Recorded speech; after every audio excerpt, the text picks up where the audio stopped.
മുത്തിനറിഞ്ഞൂടെ നമുക്ക് നിൽക്കാൻ കഴിയില്ല. നിന്റെ മുത്തില്ലാതെ ജീവിക്കാൻ കഴിയില്ല നമുക്ക് അറിഞ്ഞൂടെ. നിന്റെ കുട്ടീന്റെ മുഖത്തെ മാറിപ്പോയല്ലോ. എന്തിനു മാവേലി ചെയ്തത്? എന്തിനു മാവേലി ചെയ്തത്? എന്തിനമ്മ ചെയ്തത്? എന്തിനു സ്വന്തം ചെയ്തത്? അമ്മ നിൽക്കണത് സമാധാനത്തിലാണ്. നിന്നെ കൊണ്ട് പോകണം പോലെ തന്നെ സോഷ്യൽ മീഡിയ തുറന്നപ്പോൾ ഫസ്റ്റിലെ കാണുന്ന വീഡിയോ ഇതാണ്. എൻ്റെ അടുത്തും എൻ്റെ ഉമ്മയും എൻ്റെ മാമിയൊക്കെ ഉണ്ടായിരുന്നു. എല്ലാവരും മിഴി നിറഞ്ഞു പോയി. കാരണം അമ്മ വിലപിച്ച് വിളിക്കുന്നുണ്ട്, മുത്തേ നീ ഇല്ലാതെ എനിക്ക് ജീവിക്കാൻ കഴിയില്ലെന്ന് അറിയില്ലേ മോനെ. ഒരമ്മയുടെ വിലാപം. എടി നീയൊക്കെ ഈ ശാപം ഇവിടെ കൊണ്ട് തീർന്നു. നിന്റെയൊക്കെ തലയിൽ നിന്ന് ഈ ശാപം പോകും.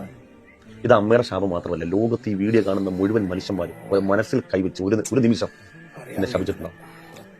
നീ അടക്കമുള്ള ഒരുപാട് എണ്ണം ഉണ്ട് ഇങ്ങനെ വൈറൽ ആകാൻ വേണ്ടി ഈ സൈസ് കോമാളിത്തരം കാണിക്കുന്നത്. എന്ത് തെമ്മാളിത്തരം കാണിച്ചിട്ടാണെങ്കിൽ നാലാൾ അറിഞ്ഞാൽ മതിയെന്ന് ആഗ്രഹിക്കുന്ന മനുഷ്യന്റെ ആത്മാഭിമാനത്തെ, അത് സ്വന്തം ഭർത്താവിനെ വരെ ഇങ്ങനെ സമൂഹത്തിന്റെ മുമ്പിൽ നാണം കെടുത്തുന്നവരുണ്ട്. അവരെല്ലാം അറിയാൻ വേണ്ടിയാണ്. ഒരുപാടായി ചെയ്ത് കാട്ടി അവസാനം ഇതുപോലൊക്കെ ഒരു അവസ്ഥയിലെത്തും. അപ്പൊ ഒന്നിച്ചങ്ങ് വൈറലാകും.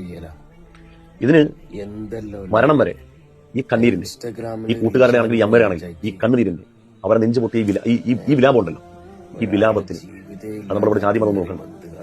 സൃഷ്ടാവായ പടച്ച തമ്പുരാൻ അർഹിക്കുന്ന തന്നിരിക്കും. തർക്കമൊന്നും വേണ്ട.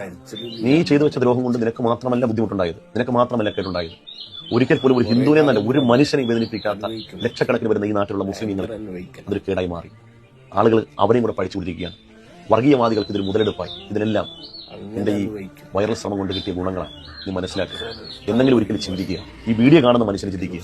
മനുഷ്യരുടെ ആത്മാഭിമാനത്തെ കളങ്കപ്പെടുത്താൻ വേണ്ടി നമ്മൾ എടുക്കുന്ന ചില പ്രവൃത്തി കൊണ്ട് നമ്മളിലേക്ക് തന്നെ തിരിഞ്ഞു കടിക്കുന്ന ഒരു അവസരം വരും.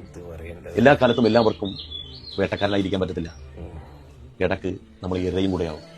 പ്രിയപ്പെട്ട ദീപക്കെ, മാപ്പട. അമ്മയുടെ കരച്ചിൽ കേട്ട് ഭയങ്കര സങ്കടമായി. ഇവള് അനുഭവിക്കും.